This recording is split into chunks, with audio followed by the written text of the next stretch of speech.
So, I think I will start with my little spiel at the beginning. I'm hopefully those that are watching live are watching. How many people watched the Texas race? How many people like the Texas race?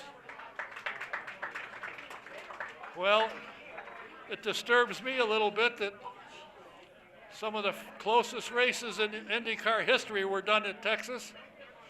And this weekend, only 5 cars were on the lead lap at the end, and Scott Dixon won by 7.4, 7.8 seconds. I don't think it's racing like it used to be at Texas, but that's the way it is. I hope they will come back because I know they do want close racing down there. And if you're listening, we are going to start here momentarily.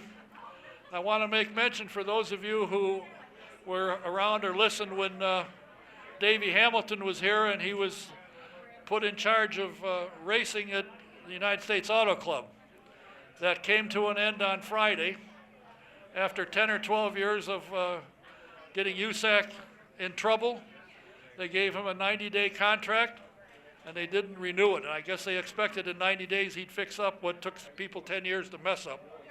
I think it's an absolute huge mistake, but that's only my opinion. But fortunately, I'm not the only one that thinks that. There's a lot of people that have said, you've got to be kidding. So, Davey Hamilton is gone. I would also like to mention a special occasion coming up at the end of the week, but I can't or I'll get shot. There's a special day on Friday, but I can't say what it is because if I do, I'll get shot. And incidentally, if any of you people have computer problems, the young man with the white t-shirt and the glasses is an absolute remarkable guy with the computer. If you need help, if you've got a problem with your computer, you take it to them at Computer Overdrive. They'll put an analysis in and find out exactly what's wrong with it and tell you what it is, and he can fix anything. We've had a couple of growing pains with the YouTube thing, but it should be on track now, so we should be in pretty good shape. But if you have any problems, Computer Overdrive is the place to go. Talk to Jack. They're located at 5240 Crawfordsville Road. And their number is 317-328-0766. So give them a holler. They can help you. They helped us and got us on the right track, so they can certainly help you.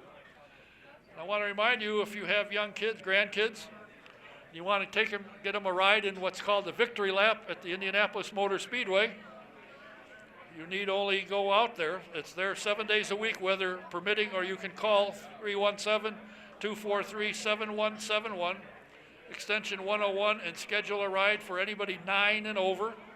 And if you mention my name, Don Kay, you will get a photograph free.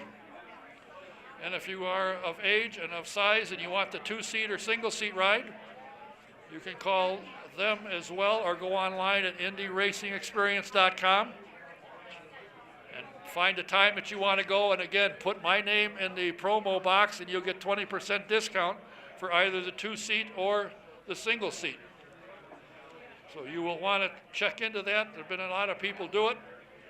And if you're coming through town on a vacation, you want to come and take a ride, perfect time to do it. IndyRacingExperience.com, pick your date, and book a ride, mention my name in the promo box, and you will get 20% discount.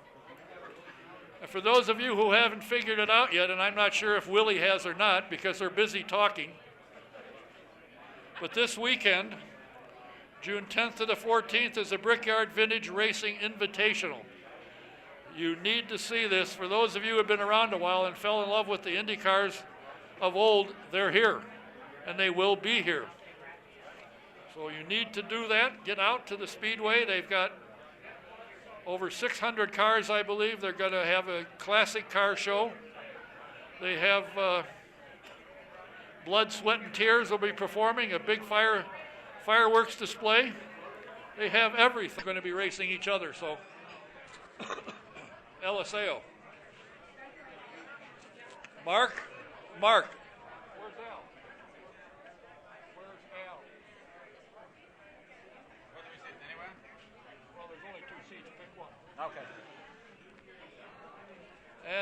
our privilege tonight to have all three members of the podium from last year's event here live and in color.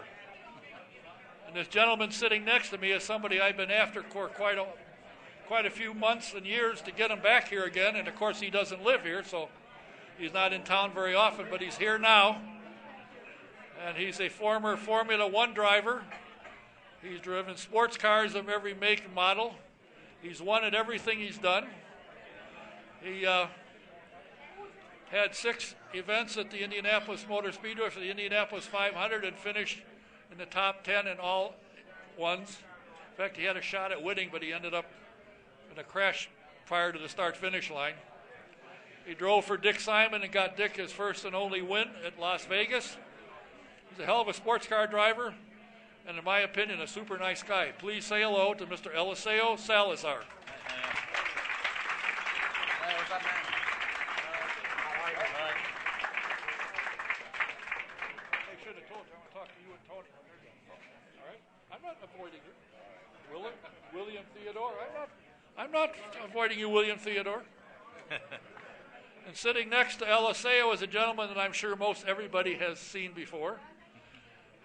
For the rest of his life, and probably loves to hear it, he's a 2-time Indianapolis 500 winner. From Albuquerque, New Mexico, please say hello to Al Unser Jr. Thank you. Silly question, what brings you to town? You said it. SBRA Vintage Grand Prix. There's been only what you guys know better than me, the history. So Indy 500, then Brickyard, then MotoGP, Formula One. I think this is the next big event. 700 cars last year, vintage car from all over the world. So this is going to be a big event. Last year we raced with Corvettes, Camaros, Mustang. I came second to this guy, so I didn't do too bad. You know, anytime you come second to Al Unser Jr., it's a good day. So I'm going to beat him this year. Really? Now, okay. There was a rumor, Alan, I don't know that this is true, I don't know, that you had probably the hottest car in the whole thing. Somehow that happened. It was all driver, believe me. All driver. Somehow I knew you'd say that. You know what my old boss AJ said, if it ain't cheating, you don't get caught. So. That's right. And he should know. Last week, Robbie was here and said that you guys travel around running cars that have got suspension built by Speedway Motors in Nebraska. And he's saying you're having the time of your life with this and all the people and all the running. Yeah, how did you get into that? We're having a blast. It's all at the Good Guy car shows across the country, and they have an autocross course, autocross event during the Good Guy shows, and so we go there and we showcase what Speedway Motors is doing. We have a 65 Nova that we've been running, and this thing is it's not your grocery getter by any means. It's it has a little over 600 horsepower to it, and we drive it sideways through the cones and all that kind of stuff. And the worst thing that can happen is you knock down a cone. And so I go out there and I do. They go against the clock, so it's one car at a time, and you make one lap, and so it's a heck of a lot of fun. I get to drive this hot rod, throw it sideways all the way around, and then the lap is over with. I haven't broken a sweat. I've had a great time, and so it's been fun. And so Robbie told me about it last summer, is how it all began, and he described it to me. And you know, it's cones in a parking lot, and I go, Robbie, how can you have fun with cones in a parking lot? I mean, really? And he go, and right then he just stopped and he goes, you just got to try it. And so we went up to Lincoln in the wintertime, and they got the Nova out, and. Yeah. This is funny, you know, because this is what I'm doing in Chile. I'm organizing autocross in Chile. I'm the organizer. We call a solo race, and we just got a winner a couple of weeks ago, and we're going to bring him to the nationals in Nebraska. Are you going to be there? Yeah, next weekend. Yeah, well, No, the it's end in- of June. But in June September is the 26th. solo national. The big Okay. big event is in September. We'll make sure we're So there. we went from the Indy 500 to racing with cones in parking lot. Okay, well, you should be interviewing somebody else. Yeah, but it's a lot safer, don't you Oh think? yeah, for sure. So, yeah, I mean, we tried it. We got it out in the parking lot and threw it around a little bit. And I said, yeah, this is great, and it's a blast. And so now Lincoln, our Speedway Motors, is building a 1970 Camaro for me. And the paint job is going to be Dad's Johnny Lightning car is what the paint job is going to be. So it being 1970 and all that kind of stuff. And so, yeah, it's going to be great. You get out of the car, you haven't broken a sweat, you've ruined the tires, and you don't have to pay for them. How the hell can you have anything better than that? Absolutely. That's right. Ooh. But do you take people with you, take them for a ride? Give them a ride? Yes, we give rides all the time. And, yeah, I tried to get my mom in the car, but She's right here. she kind of denied it there after it was running, but she would go. We'll get her in there soon enough. For those of you who don't know, this is Al's mom, Wanda. I want to welcome Wanda. And so she didn't get lost. She brought Mike Devin with her husband with her. Yeah, you got one fan, Mike. All right. He's a former director at the United States Auto Club. Retired now, a man of leisure. You're coaching a driver in the Pro Mazda series in the Mazda Road to Indy. How did you get involved in that? I'm assuming he's from Chile. Actually, he's not. He's from South America. He's from Uruguay. It's a smaller country than us, if that could be possible at all. There are only, can you believe, 3 million people in Uruguay, but they are very good in sports. You know, they have won the Soccer World Cup a couple of times. They are a very sport-oriented country, and they never had an IndyCar driver other than Gonzalo Rodriguez. You remember, guys, the Gonchi Rodriguez? He drove for Penske, and unfortunately, he got killed in Laguna Seca. Yeah? And so we're trying to make him the first Uruguayan to be in IndyCar. He's doing Pro Mazda now. He's leading the championship. He's never been in some of the tracks, and he's leading. He won here in the Grand Prix circuit. He's going to be in Toronto this weekend by himself because I have to race in Tony Perella's event. I cannot miss it for the wall. And you're leaving your protege all on his own to be here and drive yourself? Yeah, if I had to drive, I'd leave anything. What a guy. Al, are you involved with your dad in the museum at all? Well, of course. Yeah, it has all of my stuff in it and all of his stuff, and so I'm not there on a day-to-day basis. If I was, then my dad and I wouldn't be getting along very well. So he tends to have chores for me that I don't do, and even if I did do them, I wouldn't do them right. So, which is why I don't do them. So, but no, Dad's there pretty much almost every day, and it truly is a beautiful museum, and it's great. Where is it, though? In Albuquerque. Yeah. I had a couple of friends that were going through. I said, "Are you going to go through Albuquerque?" They said, "Yeah, go to the Unser Museum." How the hell do I find it? Ask anybody. Good grief. And they went and they called me and said, "This is absolutely spectacular." Yeah, it turned out really, really well. You and your dad, Uncle Bobby, slow driver, I don't know why he's here. Robbie and Johnny are all going to race each other. Any chances that might not work out real well? That's too funny. That's just too funny. When I read it on the program that it's an Unser exhibition race, and as soon as I saw that race part, yeah, we're gonna let that just unfold. We're just gonna let that unfold and see what happens.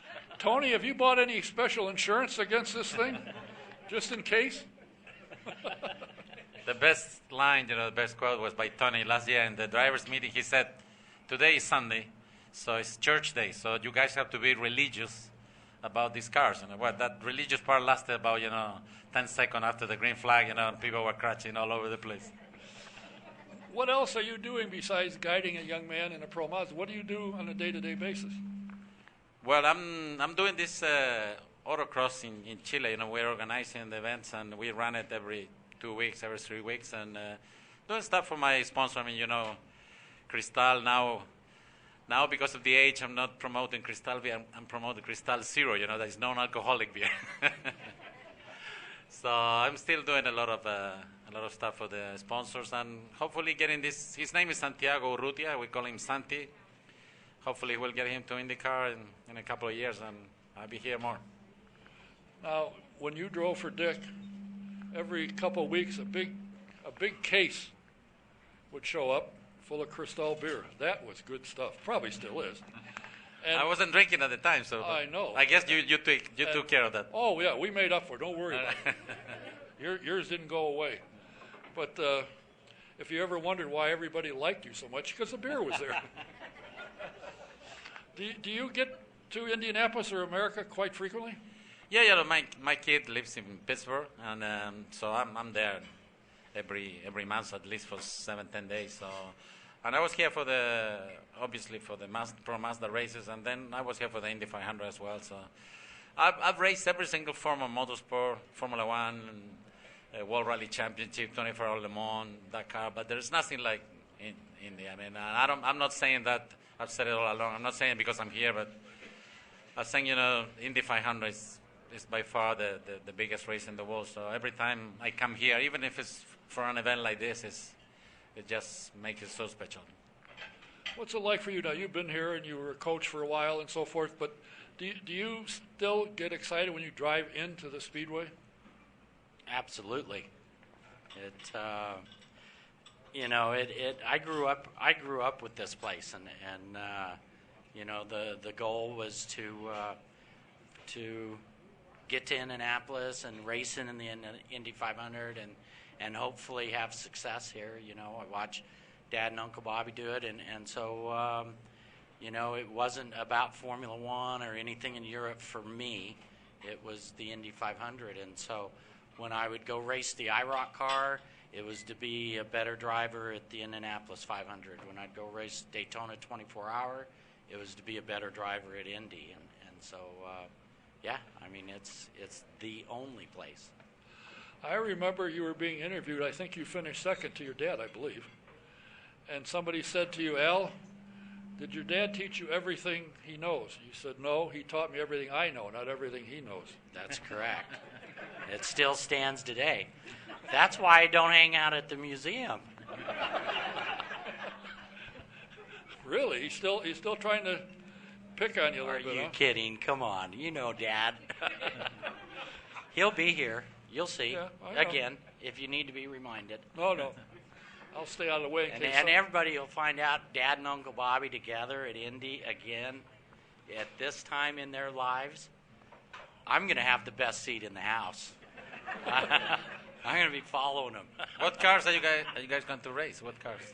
Indy cars on the oval. Indy cars on the oval. Okay. Yeah. I want to be watching too. You don't want to be out there, do you? See? Eliseo even knows what's going on. Tony said it seemed like a good idea at the time. I've got a phone number of an insurance agent. You might want to talk to him. Talk about church day. You will need it. It's going to get exciting, no doubt. Yeah. I will mention before I forget, there's some posters up here and some programs. But anybody wants to grab one and get these guys to sign them and get everybody to sign them, because Willie will be here in a minute. I'm sorry, William Theodore will be here momentarily. So grab yourself one. I know he is. He's right there. He wanted to push me off the stool and take over, but I fought him. No, I didn't either, actually. So anyway, Eliseo, when you were growing up, did you have in your mind, I want to race? This is what I want to do, or did you just kind of stumble on it. See, karting and work your way. Yeah, well, not really. My father was involved with timing and scoring. He never really raced back in Chile. But in South America, I was telling somebody today, in South America, all kids really look up to Formula One. You know, it would be, I said before that Indy 500 for me is the biggest event, but at the time, you know, we were looking to be in Formula One. You know, that was the big thing. I guess because of the 50s, Fangio, then Emerson in the 70s. So that's what we wanted to do. And I started racing Mini Coopers in Chile. I won there. Then I won in Argentina. But it's a big country for motorsport in South America. Went to England to do British Formula 3. Well, eventually ended up in Formula 1, being the first and only Chilean to do Formula 1. And funnily enough, you know, one day I was with Emerson, later on after I had done Formula 1, and Emerson had just won here in '92. And I said, so how's the Indy 500? And he said, it's the best event in the world, it's this and that. And I said, well, but you won Formula 1, you were world champion in Formula 1, you raced Monaco. You're not going to tell me Indy is better than Formula 1. Oh, much better, he said.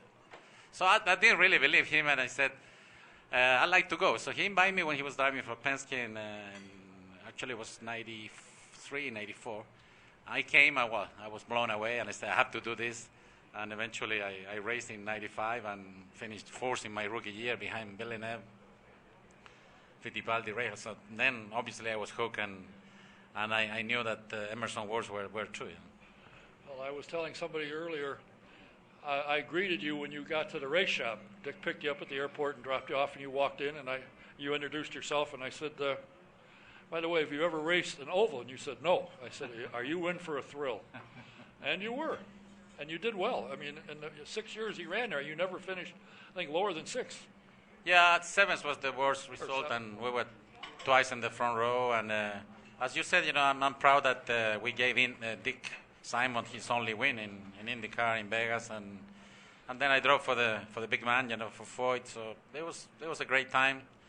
It was different. I never want to be, you know, saying all times or past times were better. I think, you know, every era has his advantage and disadvantage, but it was pretty competitive, and it was very enjoyable. Al, is it hard to be the son of Big Al, the nephew of Bobby, and only have 2 wins, and they got 3 and 4? Yeah, that's a loaded question, isn't it? I mean, I don't know, because I haven't had another father and another uncle, so honestly, I don't know. You know, growing up with them was exciting. It was thrilling. It was scary. All of those things, and so. But you know, as competitive as the family is, you know, Dad reminds me all the time that he's got 4 wins. Uncle Bobby is continually reminding me that he's got 3, and I only have 2. You know, so.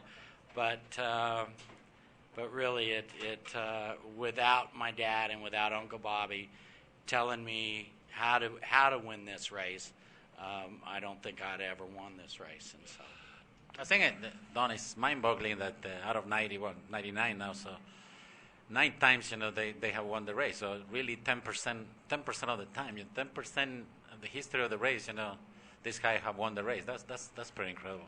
Extremely impressive. You know, one of the classiest moves I think I ever saw, when you and Emma were dueling, and somehow you ended up in the wall, crashed.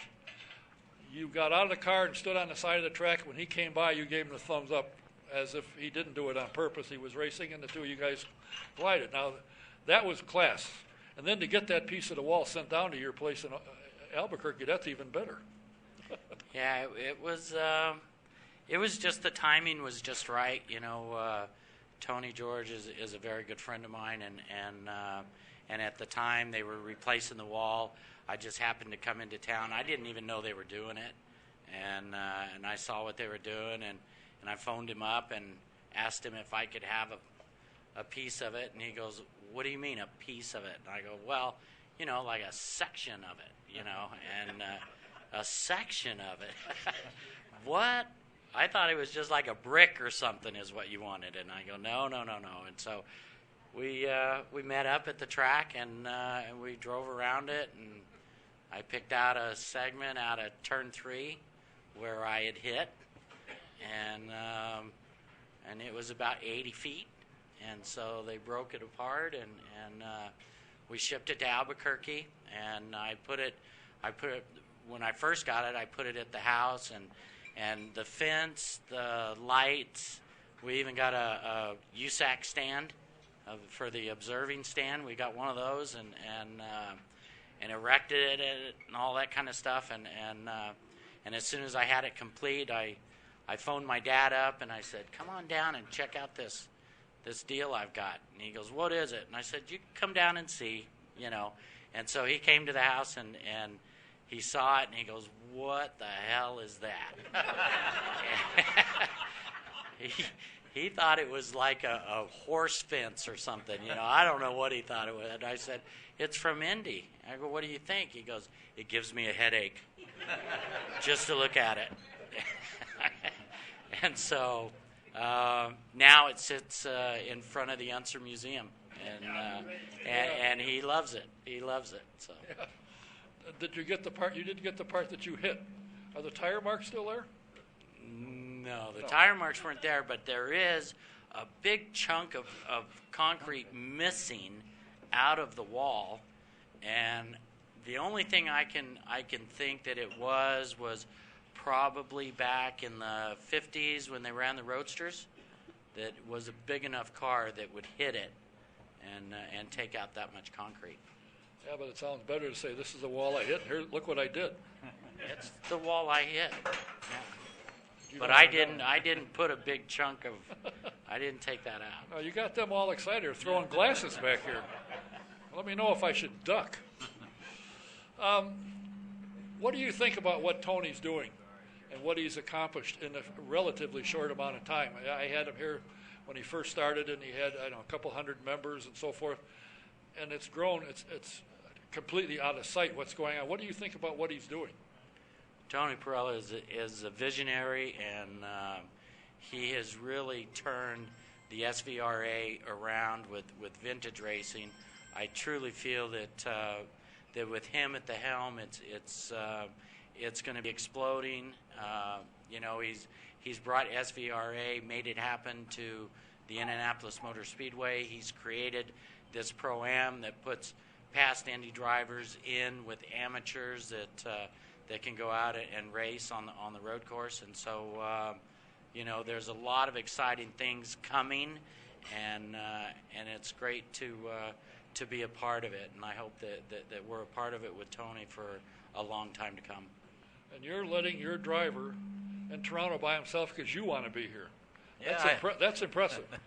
Yeah, no, I said it before, and being all serious, you know, I think it's great event. I'm sure this year is going to be even better because many people went last year looking what it was and how is it going to turn out. But it was a very good event, very safe, and everybody enjoyed it.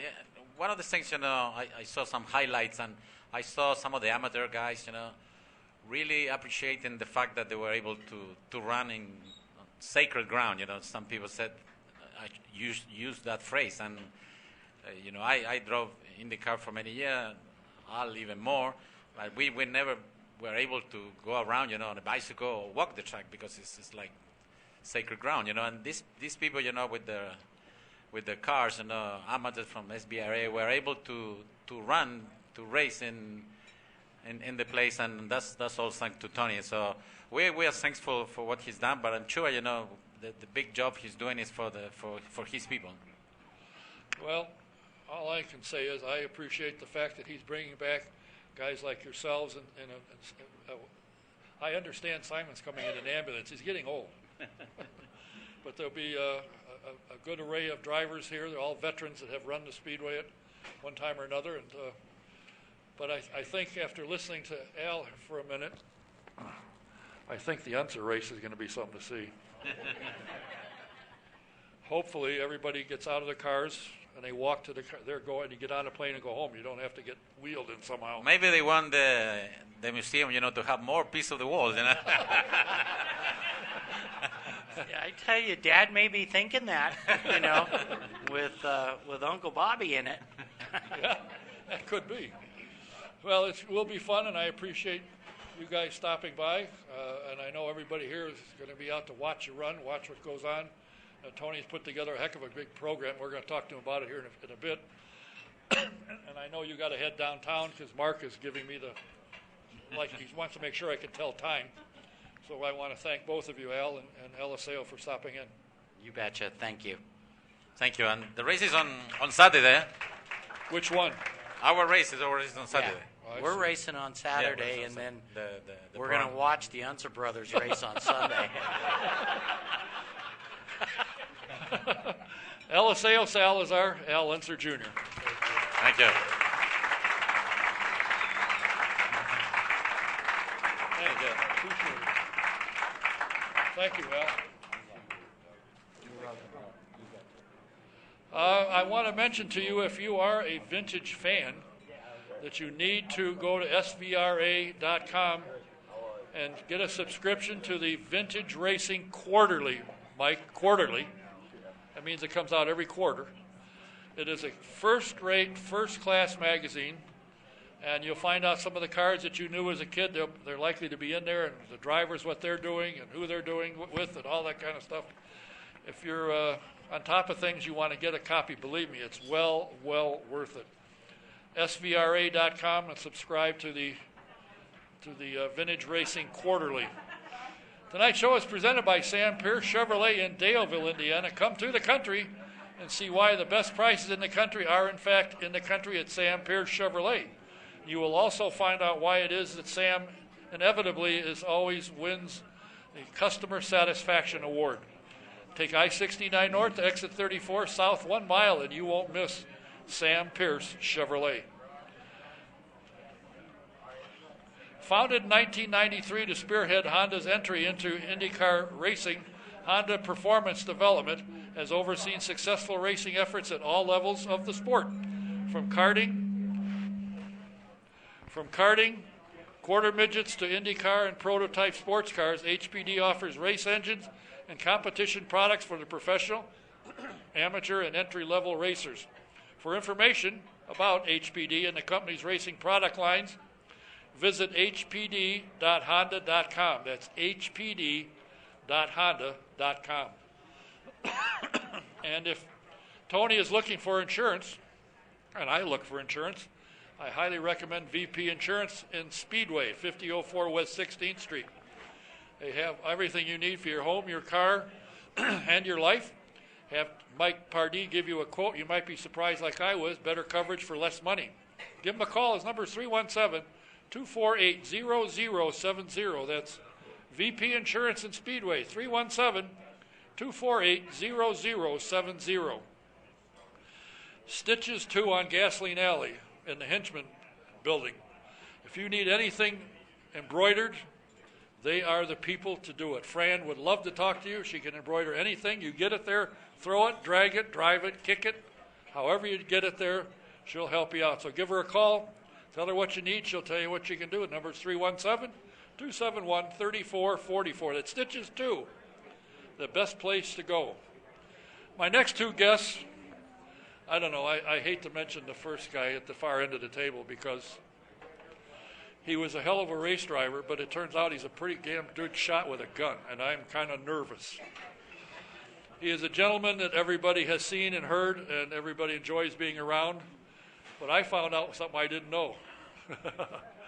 This is William Theodore, better known to the world as Willie T. Ribs.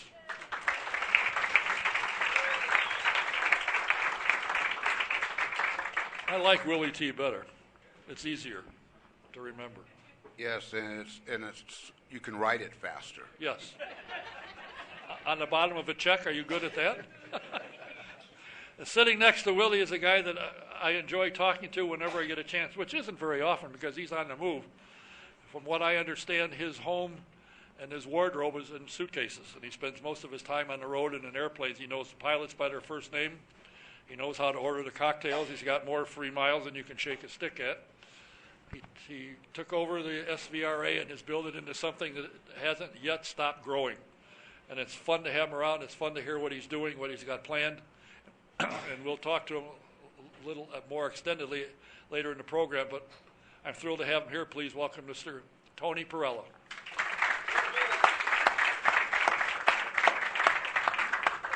So, sharpshooter, are you still shooting?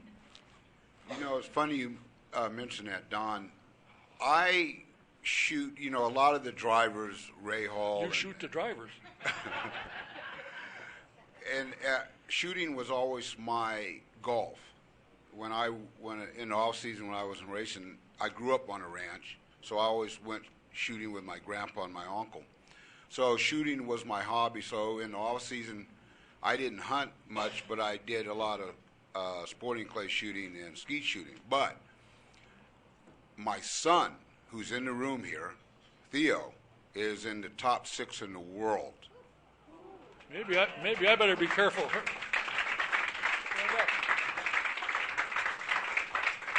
Now, I might suggest don't smart off to him either. And when I retired from racing, I thought, well, you know, I can stay home, stay on the ranch. Well, he started doing very well. By the time he was 16, he was All-American, and so his high school, I would go to the principal about every 2 weeks and say, "Well, I got to take Theo to London." He said, "Well, we encourage that. Just make sure he does his homework." So, you know, I'd take him to London, and then another month later, I said, "Well, I got to take him to Cyprus." They said, "Cyprus, Texas?" "No, Cyprus, the country." So, and just recently we were in Dubai, and Dubai was $1 million IndyCar money to shoot a shotgun. And oh yeah, $1 million classic. To do what? To shoot a shotgun. To shoot a shotgun? Yeah, that was the competition over there, and the Prince of Dubai is an avid shooter, and he put the event on, and it was like going to the Indy 500. From the time you landed at the airport, billboards, it looked like Las Vegas. Billboards were everywhere, all over the highway. It was a big event. So that's pretty much when you asked Salazar, well, what do you do now? Well, I carry his bags. Well, that's great. That means you got to go to the gym. And now, the prize money for the event was $1 million? Yes. And what did you get to win? Theo did well. I'm sure he did. We got through customs. They didn't look. So how many were entered? 989. And how did he finish? 6.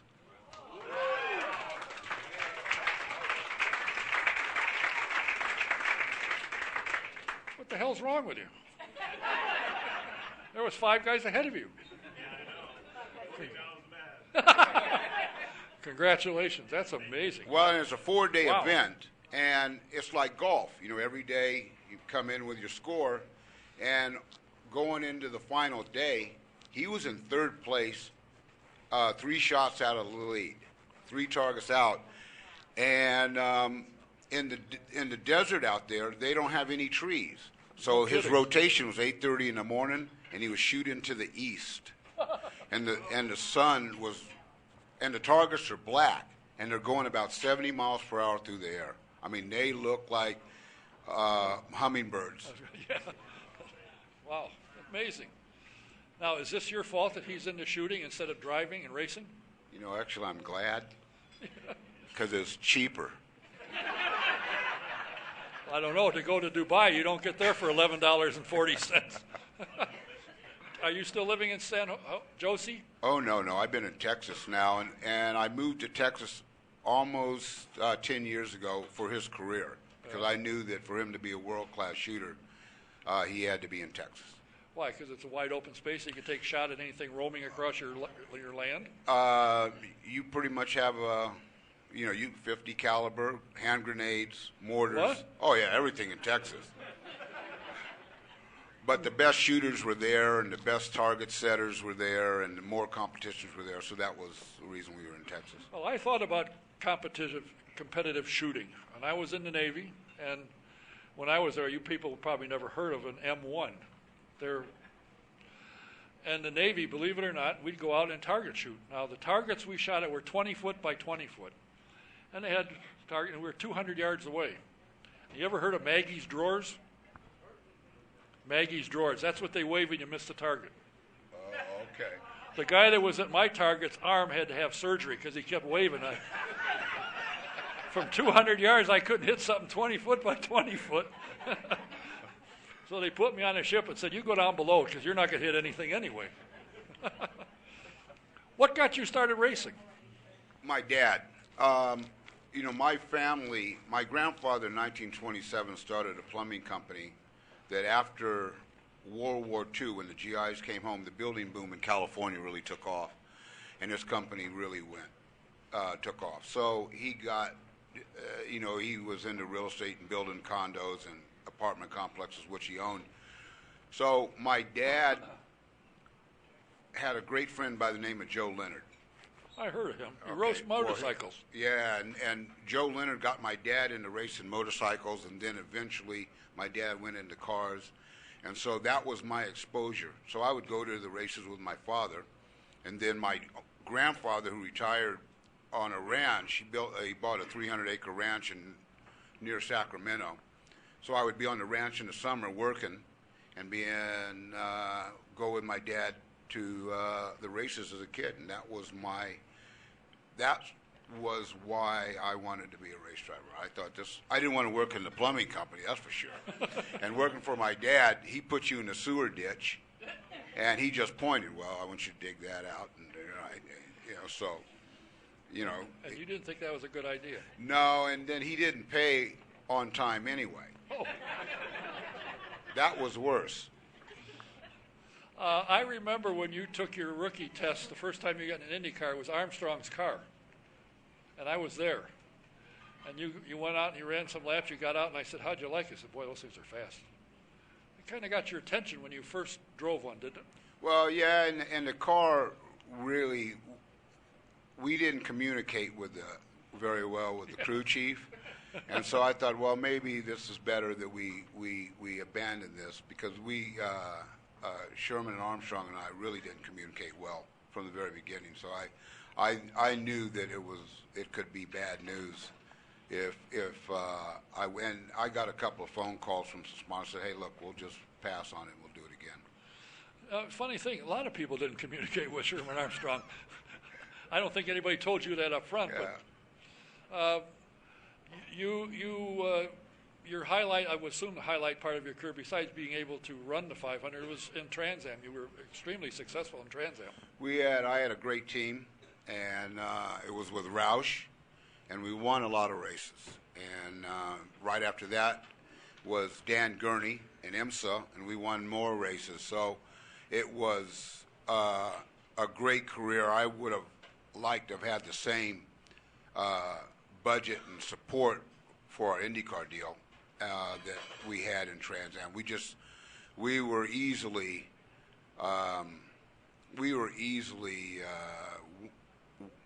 1/3 short of the budget, easily.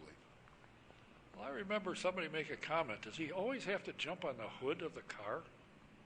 'Cause that was one of the things you did. You get out of the car, you'd win, you jump on the hood. And how many people do it now? You see it everywhere, right? Or NASCAR guys, those, yeah. They were running illegal. They were trying to stomp something back down. What kind of car are you going to have as Tony got you hooked up with? Tony's got me in a Corvette again this year. And I got to tell you, last year, a couple of things happened. Oh, boy. A couple of things happened. One, the car that I was scheduled to drive, I was ready to race, drive it the next day. Well, the team packed up at 3 in the morning and left. So I showed up. Well, I got a call at 7:30 and said, your car's gone. So where's it gone? They said, well, they left. We don't know where they went.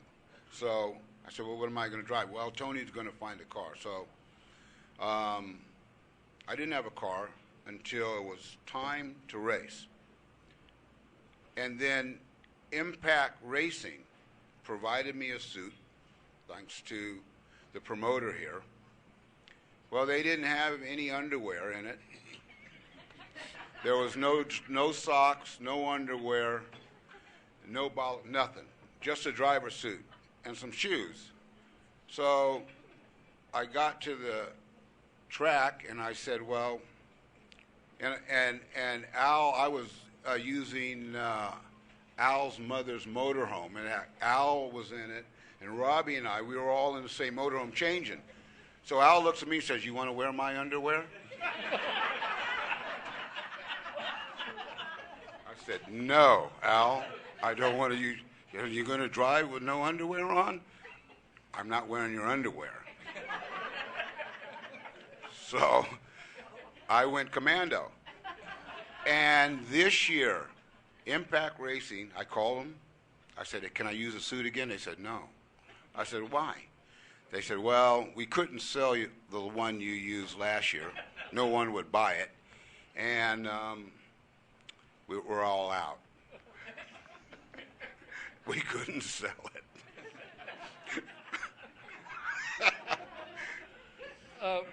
Did anybody ask you if you showered before you left the hotel?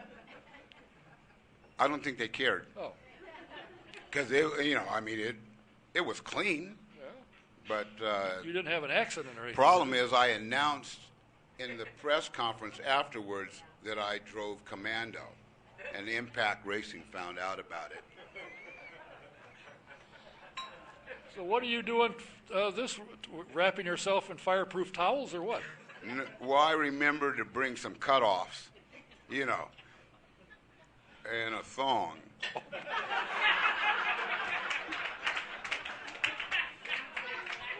I hate to say this, but there's 3 women said, we're going to this race.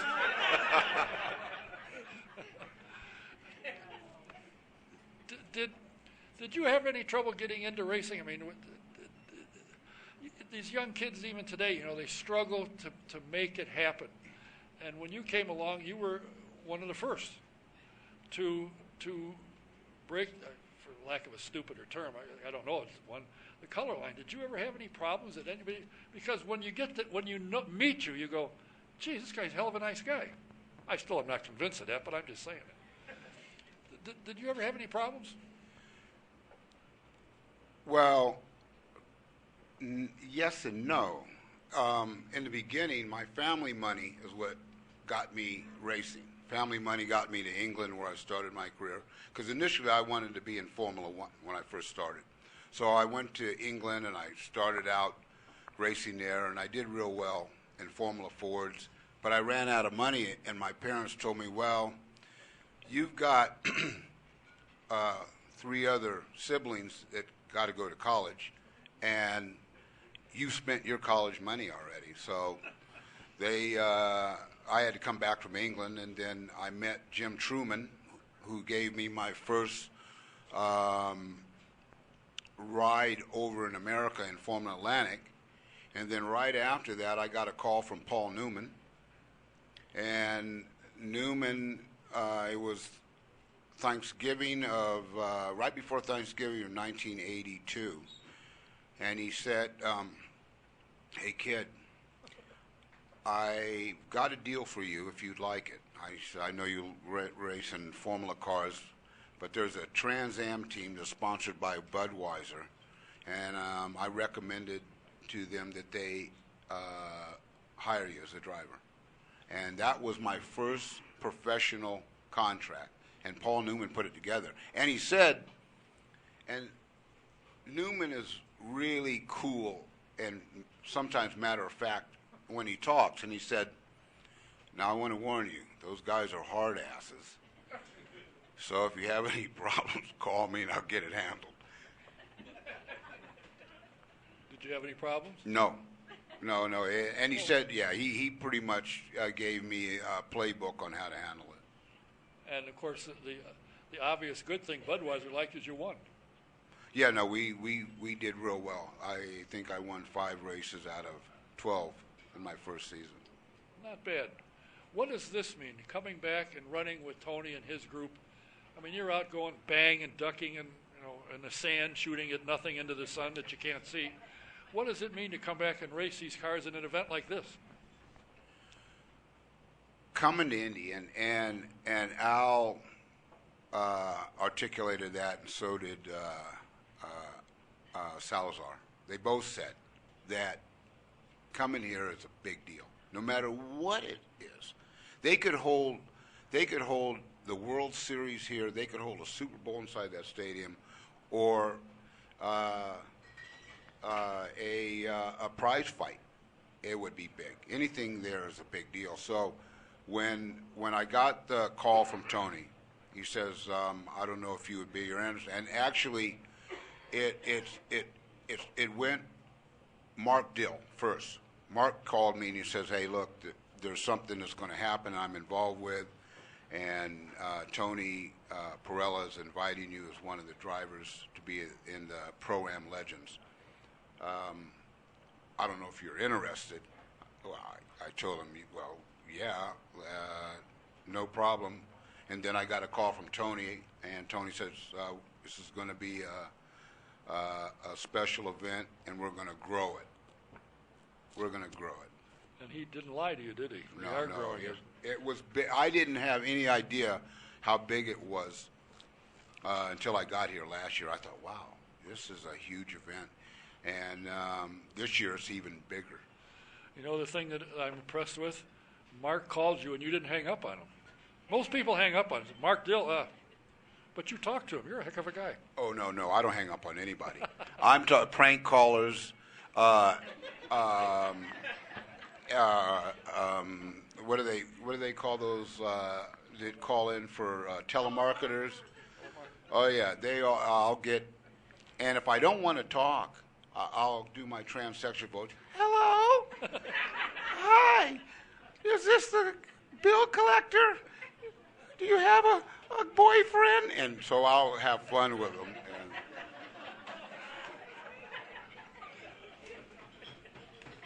Have you ever thought about shooting him? Did it ever cross your mind? Not yet, huh? Do you live in the same residence with him? At the moment, yeah. I'm sorry to hear that. How come you never wanted to drive race cars? I just really wasn't pushed into it. Oh, so he's saying you were pushed into it. Yes. It's either be a plumber or drive. Well, I'll drive. Exactly. But back when you started was when I was started. They didn't have ditch witches and that stuff. He said, see that pole? I was an electrician. See that pole? Here's where we start. Call me when you're done. Where's my shovel? Now, of course, they dig it. You guys. And that's what they call the original backhoe. Yeah. Because you were putting a lot of back into it. Oh, that was tough. Yeah, but the neat thing about a plumber is water runs downhill and you get paid on Friday. I mean. Yep, and make sure you clean under your fingernails before you eat. That's where actually forensics started. That's how they tested forensics. Well, I guess I can't beat that one. Willie, it's a pleasure to have you back. I appreciate you stopping by. And I realize Mark had to pry you to get you here, but you got to go now because there's a secondary thing you're going to do. Well, hey, great seeing you. Thank you again, Dr. Perella. All right. And thank you all for being here. Willie T.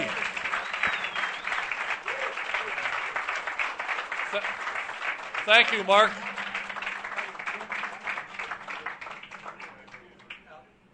Hang on a minute. Hey, Willie. Thanks for coming. I appreciate it. Good touch. All right, now we're going to get serious. Enough of this nonsense. The man sitting up here with me, unfortunately, he can't get away because his car is leaving, so he's stuck. Is the man who purchased, I guess you purchased, SVRA, an extremely successful businessman, had a love, a passion for something, and he acted on it. He got a hold of SVRA Sports Car Vintage Racing Association. And when he came here the first time, before I hadn't even met him, I'd heard about him and talked to him. He said, we're going to grow this and we're going to make vintage racing part of the racing industry. And I got news for you. He ain't far away. He's got a tremendous show. Was here last year, and it's even better this year, although I think your car count is going to be a little bit down because you didn't accept everybody. Last year you had over 700. And you've cut it down where people can actually have time to see everything. You've got blood, sweat, and tears. Got a big fireworks display. You've got a classic car show. I think the only thing you don't have maybe is maybe a car wash. That's probably the only thing you've missed. This is the man behind it, the brainchild. He's got a staff that's probably the best in the business. He put out a magazine that is absolutely top class. If you want to get one, I highly recommend it.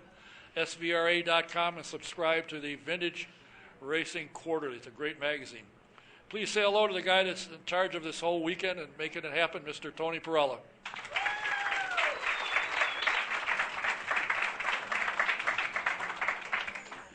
You spent a lot of years in business, and you were in, I believe, a telecommunications business.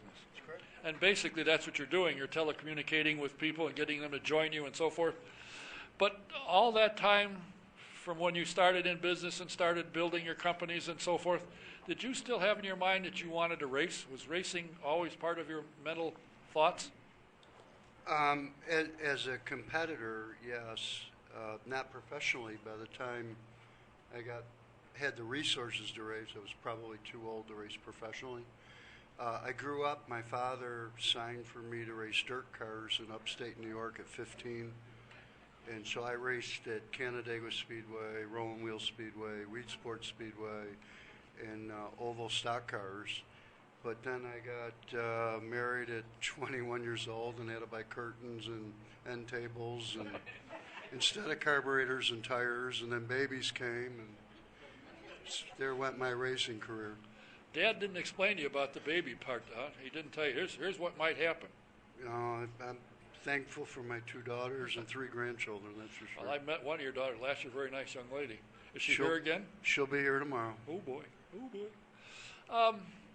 You indicated when I first met you and talked to you that you were going to grow SVRA. You have done that. There's a number of other series, smaller ones that have now joined you. How big an organization do you have, and how big do you want to be? To me, it's probably number of races. We run 18 events this year, and that's about all I really want to run. I don't think I want to run more than that. Where I want to grow it is fan awareness. You know, right now we have 2,000 licensed drivers that participate across 18 events. You know, here we'll have 550 racers. But the key to it, I think, is making vintage racing part of mainstream motorsports. If you walk down the street in New York City or Dallas, Texas, or Los Angeles, California, Chicago, Illinois, or even Indianapolis, Indiana, and you tap 10 people on the shoulder, in all likelihood, 9 out of 10 have never heard of vintage racing. And yet, if you do that same exercise and ask them about IndyCar, NASCAR, NHRA, of course they have. And so I think when vintage racing reaches a point where it's at least known to the everyday fan, then we'll have arrived. Anything short of that, we got work to do. Well, I will have to say one thing. Probably a number of things, but I'll say one thing right now. You have done more promotion and advertising for your event than almost anything. In the month of May, they had races around, never saw a thing about it. At least I didn't, and I can read, strangely enough. And it wasn't there, but I opened the sports page, you got a big quarter-page ad. People know you're, at least in this area, know you're coming. And I put it on Facebook, which I'm not real good at, and through this program, a lot of people, I get emails, man, I got to come and see that. So I think you're making your point, probably not as fast as you would like to, but with the organizations that have joined you, have they brought their fans with them? Are they following, or do they say, oh, well, I don't want to be Bruce's with the big out, I don't want to go?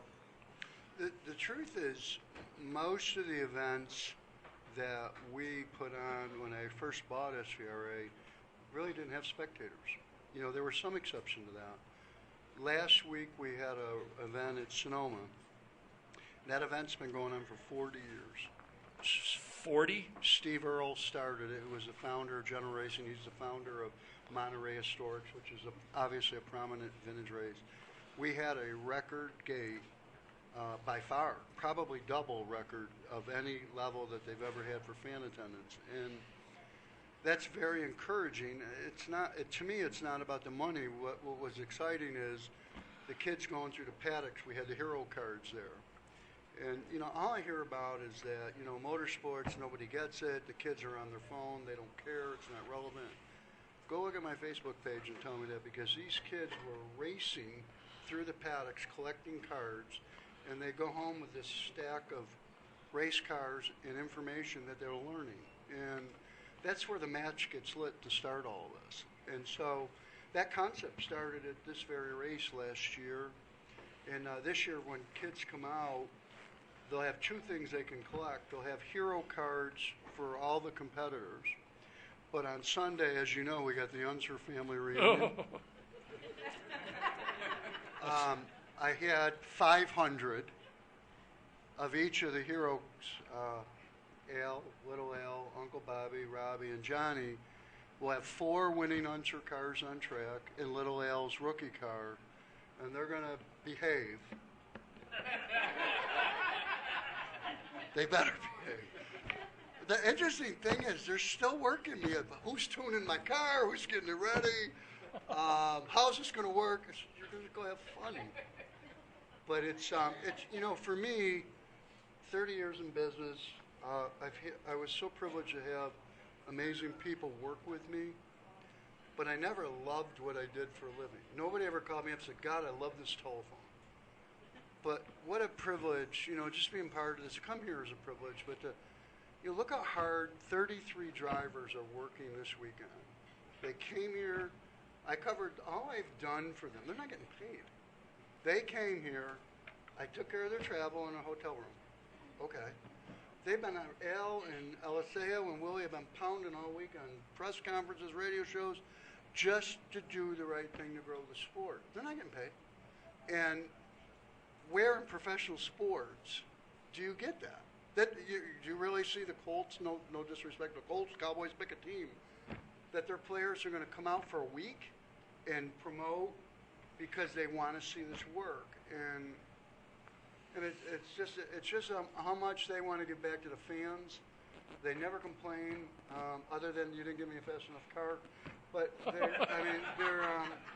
it's an honor for me to put together the Unser family reunion. To have, you know, these guys are all becoming my friends, and it's a privilege to watch the 500 here with my daughter 2 weeks ago, and to have conversations with all the Unsers while I was here, and watch the last 20 laps with Uncle Bobby and his motor coach. That's, who would have thought somebody from upstate New York would get a chance to do that? And to me, I don't take it for granted. Now, let's get back to watching the 20 laps in Bobby's bus. I'm sure it was exciting, and you got parched. What did he offer you as a beverage? I'm really worried about those two. The two older. I'm not worried about the next generation. Al and Bobby scare the hell out of me because they're just wired different. They really are. Yeah. That switch is. I'm going to tell you a true story. And this is kind of give you an explanation of what it's been like for the last couple of years coming here. I'm in the Pagoda during the 500, and I had a conversation with Al. And I was asking him a zillion questions. I want to understand, what does this race look like through your eyes after winning it 4 times? And I swear to God, he says to me, I could still qualify. Now, I can't tell if he's serious or not, right? But I really think he's serious. He says, I probably wouldn't win, but I think I could qualify. I know I could get in the show. So then I go talk to Bobby.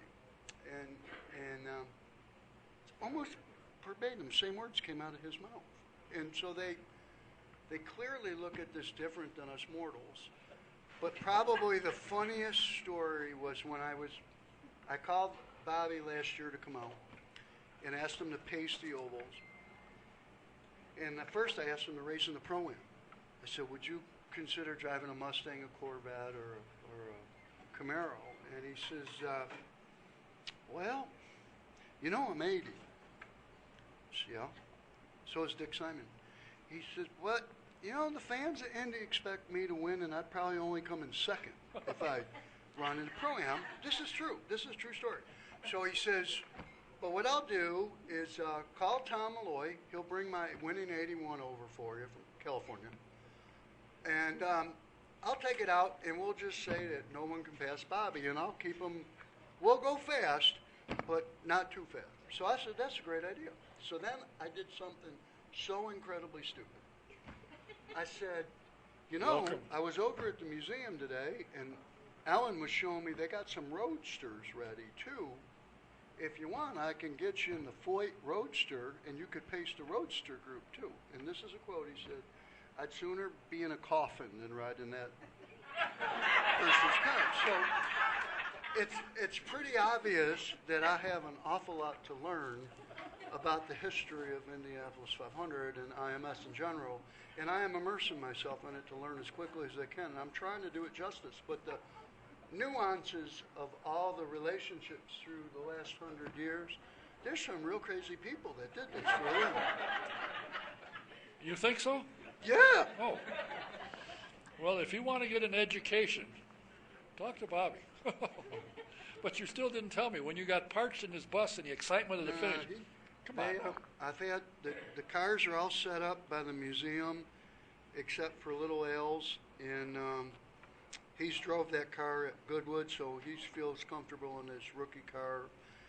And I'm hoping that this is really to pay respect to them.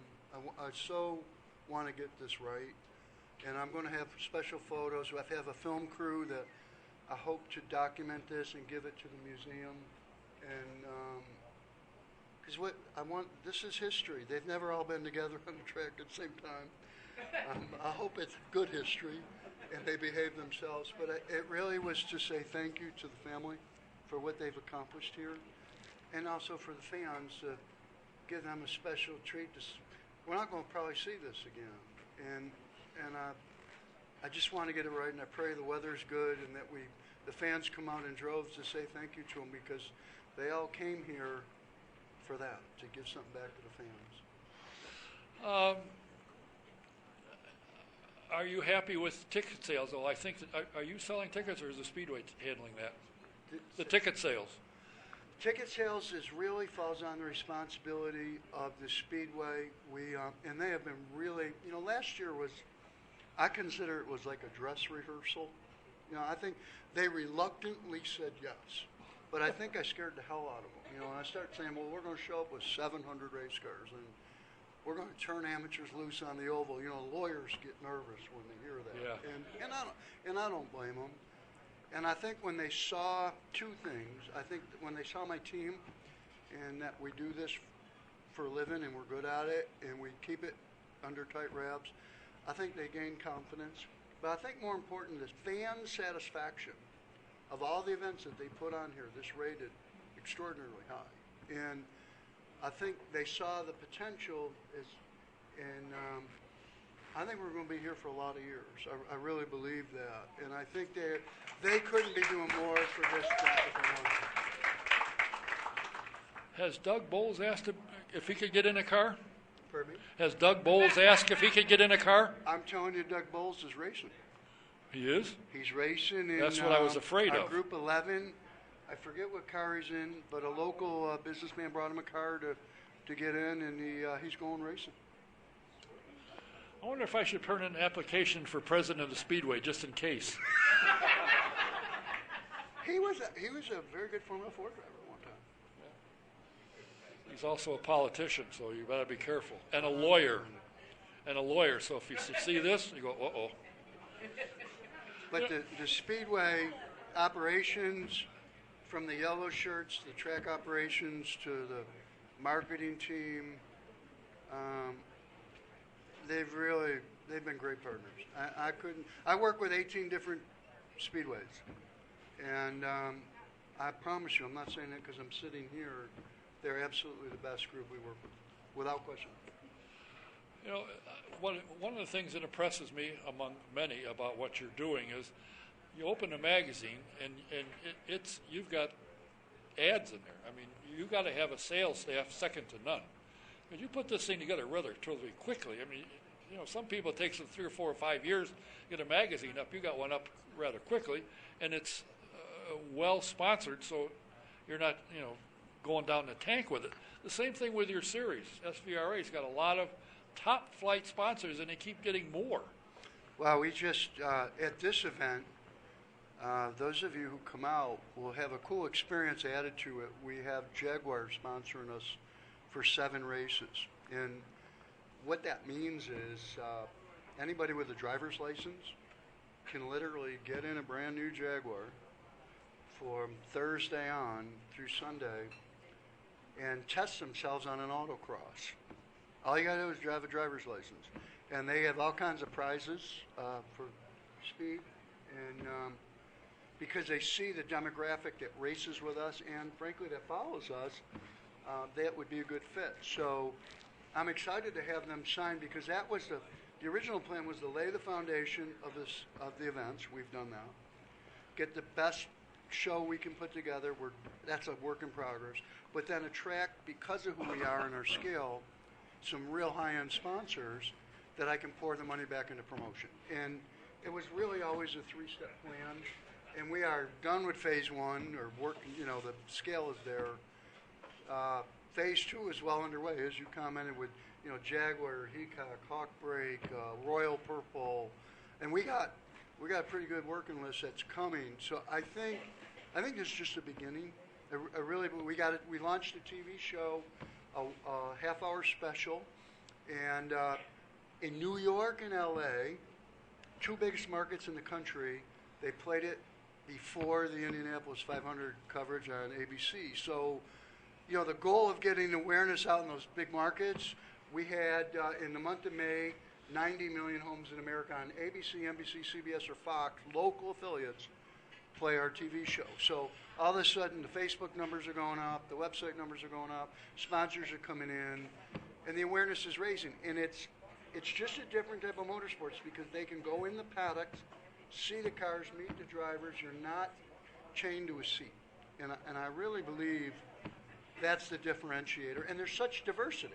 There's, you know, I got 100 years of cars out here. So it's not like you're looking at, no disrespect to anybody else, with 33 of the same car or 44 or whatever, or Formula One, whatever.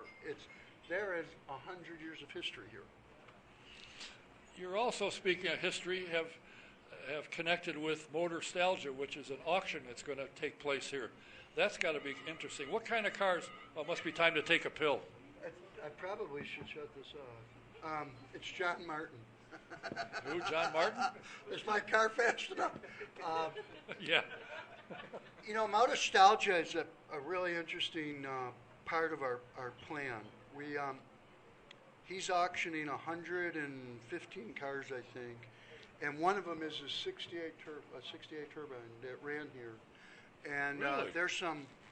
We got a Mini Cooper race car all the way up to John, I'll call you after the show. I'm sorry. Let me shut the car. So, you know, I think this adds something for the fans who want to watch a high-end auction. It adds something for the competitors that are here to do while they're here. Many of them are car collectors. And it's just another piece of the puzzle with Jaguar and the autocross, the auction, the Pro-Am up to 33 drivers, the Unser family reunion, the car show on the edge of the golf course, the B-25 flyover, the hot air balloon launch every morning. All of these pieces, you don't get that at a regular race. And this, I want to be a festival, and I want it fan-friendly. I want it kid-friendly. You know, we're letting kids go up with a parent in a hot air balloon on a static line Friday and Saturday afternoon through the evening. The Blood, Sweat, and Tear concert is free for the fans who are there. All of these pieces makes it more like a festival than just going to a race. And that's my model. and the hero cars. All of these little pieces, I think, differentiate us from regular motorsports, and that, I believe, over time, will give us a product that will go to mainstream motorsports. Well, I suppose I could sit here and argue with you, but I can't imagine on what. I think what you're planning to do, what you started out, what you said the first time I met you and you were here, what you said you wanted to accomplish, you're well on the way and you're doing that. And I think the fans will show up. Hopefully Mother Nature takes a sabbatical until the middle of next week sometime, next Wednesday, so it doesn't rain next Tuesday. That everything will fall into place. I think your Pro-Am charity race is a spectacular event. I wish you nothing but the best with the Unser family reunion. I think I'm going to see if I can con my way into getting up in the pagoda so I'm not around any parts start scattering. God forbid. But, I think what you're doing is spectacular. I don't know how you keep up with it because you're all over the place. Do you get to see your house? Do you cut the grass, or is that all taken care of? You're not there enough. I got somebody who cuts the grass. So, do you get home long enough to do laundry, or just send it out or buy new? I actually do my own laundry. Oh. Well, I'll tell you what. I think what you're doing is spectacular. I think what you have here tonight, people are agreeing with me. I don't know why they would agree with me. Nobody ever does. But this event is going to be something, and I have no doubt next year it will be better, but I can't imagine how. But if there's a way to do it, you'll figure it out. We got a few tricks up our sleeve for next year, but I think more than anything is I appreciate the chance to be here. I try to come here every time I'm in town. Thank you for having me on, and even if it rains, we still race because we race sports cars. There's rain tires these days. We'll put a show on either way. I pray the weather's awesome because I think we'll shock the world how many people will come if it's a beautiful day. And if it's not, we're going to be there anyways racing. So I hope yous all come out. And, I want to publicly thank all the Pro-Am drivers. There's 33 of them this year, plus there's 4 honorary stewards. So we have 37 former 500 drivers. When there's only about 300 of them alive, we got over 10% of the world's population here at this race, and they will be accessible with fan walks, and they just want to give something back. So take advantage of it and say thank you when you see them because they really are doing it for nothing. Who are the honorary stewards? We have, of course, Al is the Grand Marshal. And Uncle Bobby is the Oval Marshal, and which is kind of interesting in its own right. Oh boy! We got Tom Sneva, the gas man, is here, and I got to have Janet Guthrie being the first lady ever to do this. So those 4, last year we had Parnelli, and he was such a great steward. We have some other. I think Jerry Sneva is going to be here. Some of them are involved in judging. We have A.J. Watson, the Watson Roadster Award. We have the Sir Jack Brabham Award for the Best Brabham. We have Best of Show, Best Sports Car. Donald Davidson's going to be very active this year. We have every car that is saying that they raced at Indy that's at this show. We are doing a gold SVRA gold medallion judging. And Donald found all these cheap mechanics from back in the day. They're going to put these cars through an extensive review on Saturday. And if they get awarded it, then they will go into the Research Hall of Fame, or Research Center in Watkins Glen. And they'll be on our website that we're going to start to build gold medallion cars with historic history, both IndyCar, road, all circuits of racing, cars with race history. So we're going to build a database of hopefully several hundred historic cars to come play. This year you have added Classic Car Show. Yeah. How many cars have registered that you're aware of at this point? I think right now we're at 200. We were hoping to do better than that, and I think the weather is scaring some people. I think we're going to get creamed on Saturday. We're going to have them lined up pretty deep. And the offer is really cool. If somebody's got a collector car of any sort, we're not real This isn't a concourse show. You got a cool car, bring it. For $75, you get 2 weekend passes to race, or to watch, not race. You get to show your car that will be judged and compete with other cars in your class. You get a poster, a program, and you get to watch a concert, and you get to watch the biggest fireworks show that I can put on in this place. So for $75, 2 days of racing and all that seems like a pretty good deal. I'm going to go out and buy a car just to enter it. Would a 97 Buick LeSabre, would that count? If it's your Buick LeSabre, I'm getting you in. Well, I know that what you have done to tell the Midwest, at least, that you're here is spectacular. I think some people need to wake up and see what you're doing, because that's what they need to do. And I won't say who I think that, but that's my opinion. I hope that Mother Nature cooperates, because I feel from the people I've talked to and the emails I've gotten and the response I've gotten to what I've posted on Facebook, it should be phenomenal. And you work very hard, and your staff, one of whom is here, not paying attention, Kim, who does a stellar job. I didn't know her. I went and saw her last year, and when I left from talking to her, I thought she was my best friend. Very nice lady, does a nice job. And from the people, the staff that I've met of yours, it's first rate. Thank you. Doing a heck of a job. If anybody here doesn't show up at this show, Willie's son is gone. Well, you're going to get shot, but he isn't here. So you need to see it. Starts tomorrow, right? Or Thursday? Thursday is when we start letting people in, and I think Thursday is $5. Oh, really? Is that cash? So we're not trying to beg the bank.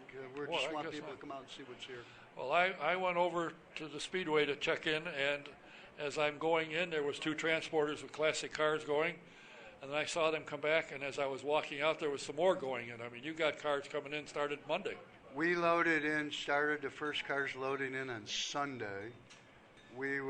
Mostly yesterday, we loaded in all day to 6 last night. We had cars loading in from 8 this morning. At 6 o'clock, they were still piling in. So Boy, to put in 550 race cars in a paddock is on one tunnel across 6 lanes of traffic is an exercise in engineering, trust me. well, my hat is off to you and your staff for what you're doing, what you want to accomplish. I think probably sooner than you think you will start hitting the mainstream, because everything I've read about your other shows around the country has been spectacular. Thank you. So good luck this weekend. Thanks for stopping by. Thanks for bringing these guys in town early. I'm sure you didn't have to shoot any of them to get them here. They're more than willing to come. And I think I mentioned, and you may have heard, when Eliseo came to town. Super guy. I mean, I really enjoyed working with him and on his car. When he walked into Simon's garage, and I said, "You ever run an oval before?" He said, "No." So you're in for a thrill. And, I mean, just the kind of guys that these guys are. I mean, you think, well, they drive race cars. So all of them are really good guys, good people. And Janet's really special. Her husband and I really hit it off. Great guy. Enjoy her always. Thanks for stopping by. Thanks for what you're doing, what you're bringing to town. Thank you. Tony Perello. Thank you.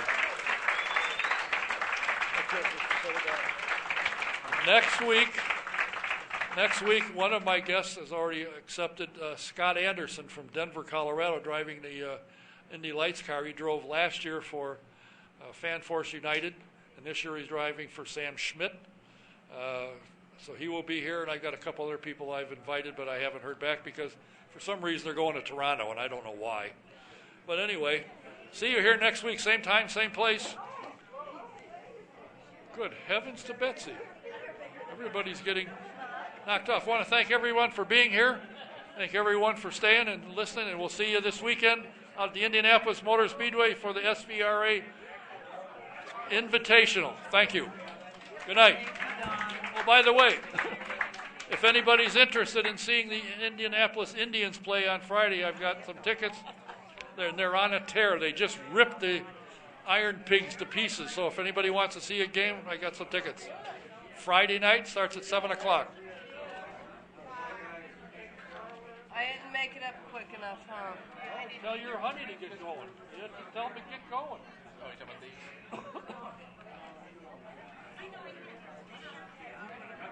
I'll take my tickets if you don't mind, sir.